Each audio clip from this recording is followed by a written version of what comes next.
আসসালামু আলাইকুম ওয়া রাহমাতুল্লাহি ওয়া বারাকাতুহু।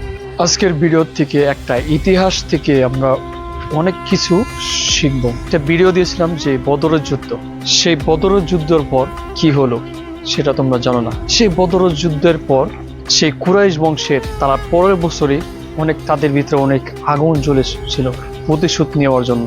তখনই তারা সৈন্যবাহিনী প্রস্তুত করে নিল এবং এই যুদ্ধের মধ্যে তখন তারা সেই প্রতিশোধ নেওয়ার জন্য তারা অনেক আগ্রহী ছিল।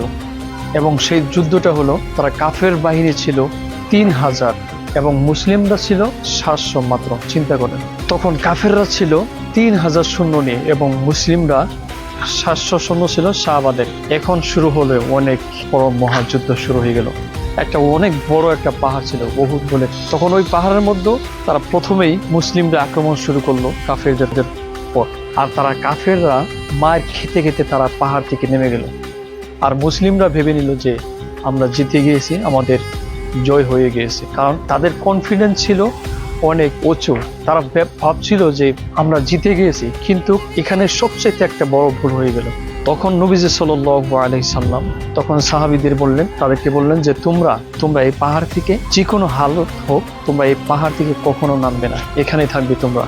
আর তখনই সবচেয়ে বড় ভুল করে বসলো। তখন ওই মুসলিম সংখ্যালঘু সাহাবা রাদিয়াল্লাহু তাআলা সবাই পাহাড় থেকে নেমে আসলো।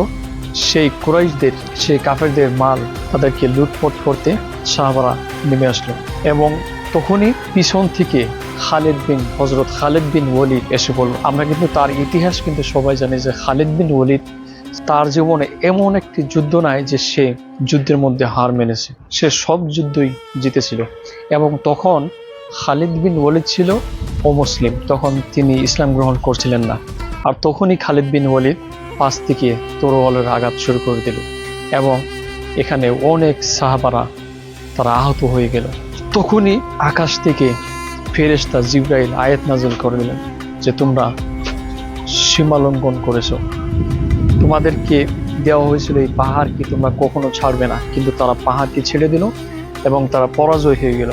এই ইতিহাস থেকে আমাদের অনেক কিছু কিন্তু শেখার আছে। দেখেন, ওই শিক্ষা এখনো বহুত পাহাড় এখনো দাঁড়িয়েছে, এখনো যেন আমাদেরকে শিক্ষা দিচ্ছে যে তোমরা যে কোনো ক্ষেত্রে আল্লাহ তাআলার উপর ভরসা করো এবং তারই গাইড তোমরা ফলো করো।